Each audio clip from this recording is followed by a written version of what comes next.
नमस्कार दोस्तों, वे सभी विद्यार्थी जिनका सब्जेक्ट कोड बीपीएससी 112 है, उन सभी को उनके एग्ज़ाम के लिए बहुत-बहुत शुभकामनाएँ। आशा है आपके सभी एग्ज़ाम अच्छे से जा रहे होंगे। आज की इस वीडियो में हम जून 2023 के क्वेश्चन पेपर को देखेंगे कि किस प्रकार से क्वेश्चन आए थे और हमें कितने चैप्टर पढ़ने इनफ होंगे जिससे हमारा जो है पूरा का पूरा पेपर हो जाए। तो 100 नंबर का पेपर होगा, आपको 5 क्वेश्चन करने होंगे, 1 यूनिट से 2 क्वेश्चन और 1 यूनिट से 3 क्वेश्चन करने होंगे।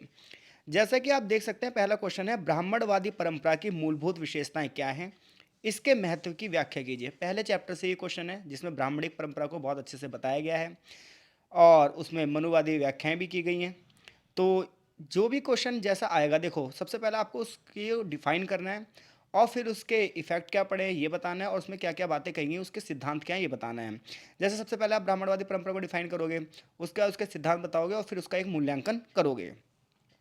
अगला क्वेश्चन है जैन धर्म और बौद्ध धर्म की ब्राह्मणवादी परंपरा की आलोचना की व्याख्या कीजिए। तो देखो, जैन धर्म और बौद्ध धर्म फैले ही इसलिए क्योंकि कहीं ना कहीं इन्होंने जो ब्राह्मणवादी परंपरा थी उसके अंदर की जो समस्याएं थी, जातिवाद था, वर्ण व्यवस्था थी, उसकी जो निंदा करी इन्होंने। इसी वजह से जो बौद्ध धर्म है और जैन धर्म है, ये सबसे तेज गति से फैला। जो बलि प्रथाएं थी, तो यहाँ पर आपको ब्राह्मणीय जो प्रथा थी उसकी कमियों को बताना है और फिर जैन बौद्ध धर्म को फैलाना है।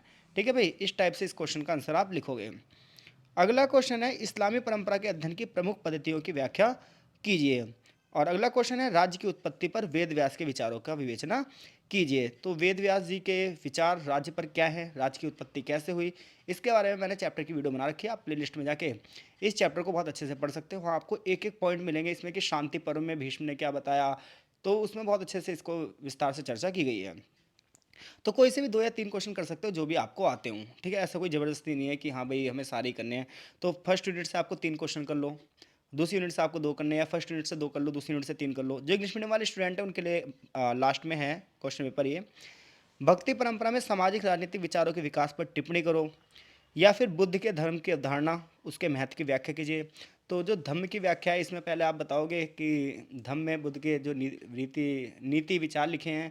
अशोक का धम्म है, अशोक ने अपने शासनकाल में धम्म की रचना की थी और इसमें जितनी भी उनकी शिक्षाएं हैं उनका वर्णन किया गया है, तो उसे आप अच्छे से बताएंगे। फिर क्या है, आप टिप्पणी कर सकते हैं अगर आपको टिप्पणी आ रही है।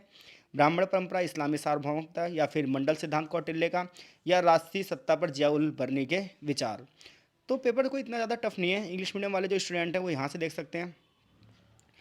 इंग्लिश मीडियम के सारा का सारा यहाँ से है, ये वो अपने सारे क्वेश्चन यहाँ से देख सकते हैं।